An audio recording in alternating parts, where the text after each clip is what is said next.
উত্তর কলকাতার শ্যামবাজারের রহস্যময় পোস্টার, আর এই পোস্টারকে ঘিরে রাজনৈতিক চাঞ্চল্য ছড়িয়েছে এলাকায়।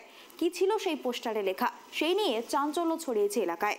উত্তর কলকাতার একটা হৃদস্থল শ্যামবাজার, সেখানে দেওয়ালে দেওয়ালে ছড়িয়ে পড়েছে একটা পোস্টারে লেখা রয়েছে বাংলায় বিকল্প রাজনীতি। লোকসভা ভোটের আগে এই পোস্টারকে ঘিরে চাঞ্চল্য ছড়িয়েছে এলাকায়।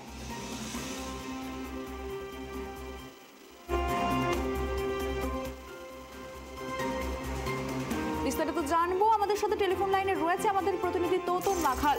তোতন, তোমার থেকে যেটা জানতে চাইবো, উত্তর কলকাতার শ্যামবাজারে একটা পোস্টারকে কেন্দ্র করে রাজনৈতিক চাঞ্চল্য, কি ছিল সেই পোস্টারে যা নিয়ে রহস্যময় পোস্টার বলা হচ্ছে?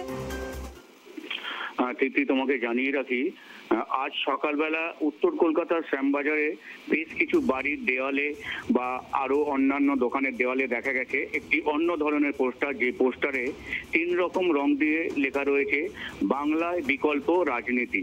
তাই নিয়ে আজ সকাল থেকে রাজনৈতিক মহলে একটু শোরগোল বেঁধে গেছে যে কে বা কারা এই পোস্টার সেখানে লাগিয়েছে।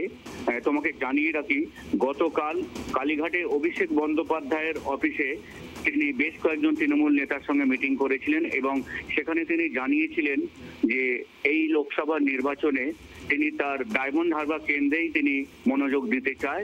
এছাড়া পার্টির অন্য কোনো কাজে বা ভোটে তিনি থাকতে চান না। তার নিজের বিধানসভাকে মাফ করবে, তার নিজের লোকসভা কেন্দ্রেই তিনি মনোযোগ দিতে চায়। আর আজ সকালবেলা শ্যামবাজারে এই ধরনের পোস্টারে রাজনৈতিক মহলে একটা চাঞ্চল্য ছড়িয়েছে।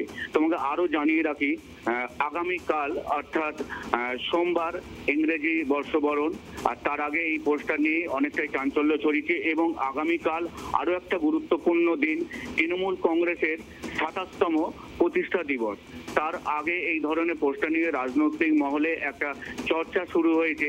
একেবারে উত্তর কলকাতা শ্যামবাজারে কে বা কারা এই ধরনের পোস্টার লাগালো, ইতিমধ্যেই যেটা জানা গেছে সেই পোস্টারে কোনো রাজনৈতিক দলের নাম বা সিম্বল দেওয়া নেই। দেখো তোতন, লোকসভা নির্বাচনের প্রস্তুতি কিন্তু সব রাজনৈতিক দলই শুরু করে দিয়েছে। তার আগে শ্যামবাজারের মতো জায়গায় এই রহস্যময় পোস্টার কতটা প্রভাব পড়ছে রাজনীতিতে? দেখো, প্রভাব তো অনেকটাই পড়বে, কারণ লোকসভার দোরগোড়ায় এই ধরনের পোস্টার কোন দলের বিক্ষিপ্ত কর্মী বা কোন সংগঠন এই পোস্টার দিল, কোনো সেখানে নাম তাদের নেই বা সংগঠনের নাম নেই, কিন্তু 3 রকম রং রয়েছে সেই পোস্টারে, যেমন সবুজ, নীল এবং সাদা এবং আবছা করে গেরুয়া কালার দেওয়া রয়েছে সেই পোস্টারে। তুমি দেখতেই পাচ্ছ, আমাদের দর্শকরাও সেই পোস্টার দেখতে পাচ্ছে।